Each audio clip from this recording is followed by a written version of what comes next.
Respiration किसे कहते हैं? श्वसन तंत्र, रेस्पिरेशन सिस्टम क्या होता है? तो सबसे पहले रेस्पिरेशन सिस्टम के बदले पहले हम रेस्पिरेशन जानेंगे कि रेस्पिरेशन क्या होता है। तो रेस्पिरेशन मतलब होता है, हिंदी में उसको श्वसन कहा जाता है। तो जब क्या होता है कि हम जब सांस लेते हैं और छोड़ते हैं, सांस लेना और छोड़ना, उसको रेस्पिरेशन कहा जाता है। जब सांस लेते हैं और छोड़ते हैं तो उसमें हमको क्या मिलता है? तो ऊर्जा का क्या होता है? ऊर्जा की प्राप्ति होती है। जब हम सांस लेते हैं और छोड़ते हैं तो हमको क्या मिलती है? ऊर्जा की प्राप्ति होती है। मतलब कि जब हम सांस लेते हैं तो हमारे शरीर में जो ऑक्सीजन जाता है वो ब्लड के साथ मिलता है, और मिलने के बाद वो हमको क्या करता है? एनर्जी प्रोवाइड करता है। तो कह सकते हैं कि रेस्पिरेशन है कि गैसीय विनिमय के द्वारा ऊर्जा की प्राप्ति। जब हम सांस लेते हैं तो उसके द्वारा जो हमारे ऊर्जा की प्राप्ति होती है उसी को रेस्पिरेशन कहा जाता है। जैसे कि acquire energy through gaseous exchange is called the respiration. अब जब रेस्पिरेशन करते हैं तो रेस्पिरेशन एक प्रकार का अपचयी प्रक्रिया है, कैटाबोलिज्म प्रोसेस है। कैटाबोलिज्म प्रोसेस वो होता है जैसे कि जब हम कोई कॉम्प्लेक्स मॉलिक्यूल यानी कि जटिल अणु को सरल अणु यानी कि सिंप्लेक्स अणु में तोड़ते हैं, तो वैसे प्रक्रिया को कैटाबोलिज्म यानी कि अपचयी प्रक्रिया कहा जाता है। ठीक है। और रेस्पिरेशन यानी कि जो श्वसन है एक ऑक्सीकरण अभिक्रिया है। ऑक्सीकरण अभिक्रिया का मतलब है कि जब हमारे शरीर में हमारे जो सेलुलर रेस्पिरेशन में, जैसे सेल के द्वारा जो सेल में क्या होता है कि जब हम सांस लेते हैं तो सांस लेने के दौरान हमारे शरीर में ऑक्सीजन रहता है, और ऑक्सीजन जाने के बाद होता क्या है कि ये जो सेल में मौजूद ग्लूकोज होते हैं C6H12O6 से क्या होगा? रिएक्शन करते हैं, और रिएक्शन करने के बाद वो क्या बनाते हैं? CO2H2O और ऊर्जा बनाते हैं। जो ऊर्जा होता है ATP के रूप में होता है। क्या ऊर्जा क्या होता है? ATP के रूप में होता है। तो जैसे कि इसमें क्या ऑक्सीजन भाग ले रहा है, इसीलिए हम बोलते हैं कि जो रेस्पिरेशन है एक प्रकार का क्या है? ऑक्सीकरण अभिक्रिया है। अब जब सांस लेते हैं तो सांस लेने के दौरान हमारे सबसे पहले जो ऑक्सीजन होता है नाक में जाता है। नाक के बाद क्या होता है? फेफड़ा में जाता है, जिसे लंग्स कहा जाता है। और उसके बाद लंग्स के द्वारा एल्वियोली के थ्रू, जिसे वक्ष गुहा कहा जाता है, उसके द्वारा रक्त में जाता है, और रक्त के दौरान अंग में जाता है, अंग ऑर्गेन्स से उत्तक में जाता है, और उत्तक से कोशिका में जाता है। ठीक है। रेस्पिरेशन एक ऊष्माक्षेपी प्रक्रिया है। ऊष्माक्षेपी का मतलब ये होता है कि जब कोई भी रिएक्शन होता है तो और उस रिएक्शन के दौरान हीट जो ऊर्जा होता है बाहर निकलता है, तो उसका ऊष्माक्षेपी या एक्सोथर्मिक प्रोसेस कहा जाता है। यानी कि ऊष्मा का निकलना ही क्या होता है? ऊष्माक्षेपी। यानी कि जब सांस लेते हैं तो हमारे शरीर से क्या निकलती है? ऊष्मा निकलती है। इसी के लिए हम उसको क्या बोलते हैं? ऊष्माक्षेपी प्रक्रिया कहा जाता है। ग्लूकोज के दौरान हमारे शरीर में बॉडी में ईंधन का कार्य करता है। ग्लूकोज श्वसन के दौरान, जब ग्लूकोज जो होता है, ग्लूकोज श्वसन के दौरान हमारे बॉडी में किसकी तरह काम करता है? तो ईंधन के रूप में काम करता है। ईंधन से सब कुछ चलता है, गाड़ी चलता है, सब कुछ चलता है। तो हमारे शरीर का ईंधन कौन होता है? ग्लूकोज होता है। ठीक है। नॉर्मल ब्रीथिंग साइकिल में देखते हैं, यानी सामान्य श्वसन, जैसे कि हम नॉर्मल सांस ले रहे हैं, सांस थोड़ा देर के लिए क्या करते हैं? विराम करते हैं, उसके बाद छोड़ देते हैं। तो सांस लिए, उसके बाद थोड़ा देर रुके, उसके बाद छोड़ दिए, तो क्या नॉर्मल ब्रीथिंग हुआ। उसके बाद सांस लेना, जैसे सांस लेने के बाद सांस लिए, उसके बाद उसके बाद थोड़ा सा विराम किए, उसके बाद छोड़ दिए।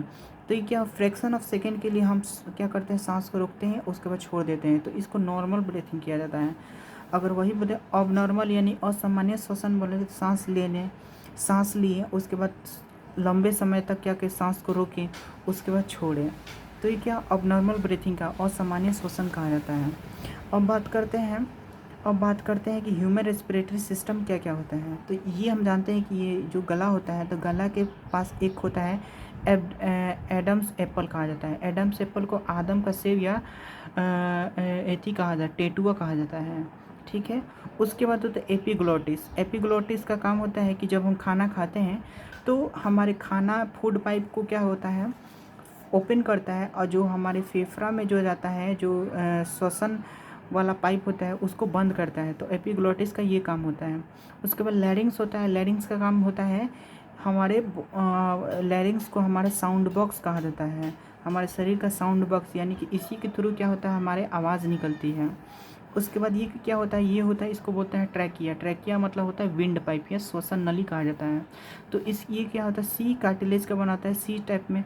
ये सी टाइप में इसलिए होता है कि एक दूसरे से क्या हो कि श्वास लेने छोड़ने के टाइम में क्या होता है, खाना खाने के टाइम में होता क्या है, ये सिकुड़ मत जाए, मतलब एक दूसरे से चपक ना जाए, इसीलिए सी टाइप का कार्टिलेज का यूज़ किया जाता है। उसके बाद यहाँ पे आते हैं तो ये होता है फेफड़ा। फेफड़ा में क्या होता है, ये जो होता है इसको बोलते हैं ट्रैकिया बोला जाता है। और ये जो हिस्सा होता है, ये वाला हिस्सा, इसको बोलते हैं ब्रोंकाइल्स। इसको बोलते हैं ब्रोंकिस। ब्रोंकिस बोलते हैं, ब्रोंकिस में श्वसनी बोलते हैं उसको। और ये जो छोटा, ये जो निकला है, ये इसको बोला जाता है ब्रोंकाइल्स। ब्रोंकियोल, ब्रोंकियोल यानी श्वसनिका बोला जाता है। और इसमें जो छोटे छोटे होते हैं इसको एल्वियोली कहा जाता है। क्या बोलते हैं, एल्वियोली। क्या कहा जाता है, एल्वियोली कहा जाता है, यानी कि वायु कोष्ठक कहा जाता है। और इसमें क्या होता है, इसके आसपास में क्या होता है, एक मेम्ब्रेन जैसे प्लूमेरा मेम्ब्रेन होता है, और इसके बीच में क्या होता है, प्लूरेला फ्लूइड होता है। ठीक है। ये इसके नीचे वाला जो हिस्सा होता है इसको डायफ्रागम कहा जाता है, डायफ्रागम।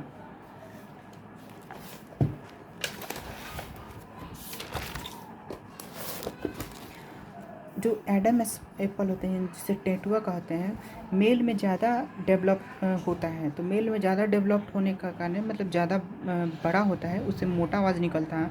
फीमेल में ये कम डेवलप यानी कि छोटा होता है, इसलिए ये आवाज़ पतला होता है। हमारे शरीर में ऑक्सीजन का फ्लो कैसे होता है, किस तो सबसे पहले हमारा ऑक्सीजन नाक में जाता है।